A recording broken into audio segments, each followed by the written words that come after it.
ஜித்தாவில் உள்ள மலையாளி சமூகத்தின் பொது அமைப்பான ஜித்தா கேரளா பௌராவளியின் புதிய லோகோவை வண்ணமயமான மேடையில் பிரபலமான இந்திய தொழிலதிபரும் சமூக நலத்துறையின் முக்கியமான ஆளுமையான VP முகமது அலி அவர்கள் வெளியிட்டார். கேரளாவின் 14 மாவட்டங்களைச் சேர்ந்த பிரதிநிதிகள் நிகழ்வில் பங்கேற்றது வெளியீட்டு விழாவுக்கு மகத்துவம் சேர்த்தது. லோகோவின் வடிவமைப்பு, நிறங்கள் சவுதி அரேபியாவையும் நமது சொந்த நாட்டையும் பிரதிபலிப்பதாக இருந்தது. இந்த மாதிரி பிணைப்புகளையும் அதன் மூலம் உருவாகும் சக்தி வாய்ந்த ஒத்துழைப்பையும் நட்புறவையும் இந்த லோகோ பிரதிபலிக்கிறது என்று பௌராவளி செயலாளர் ஜஹீல் கண்ணமங்கலம் விழாவில் விளக்கினார். பிரபல கிராபிக்ஸ் வடிவமைப்பாளர் OP நாசர் ஜித்தா கேரளா பௌராவளிக்காக அழகாகவும் அர்த்தமுள்ளதுமான ஒரு லோகோவை வடிவமைத்துள்ளார்.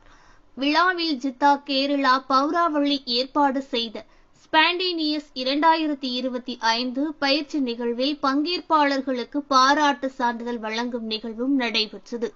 மேலும் தலைவர் கபீர் கொண்டோட்டியின் தலைமையில் நிகழ்வு நடக்க பொதுச் செயலாளர் மன்சூர் வயநாடு உறுப்பினர்களை வரவேற்றார்.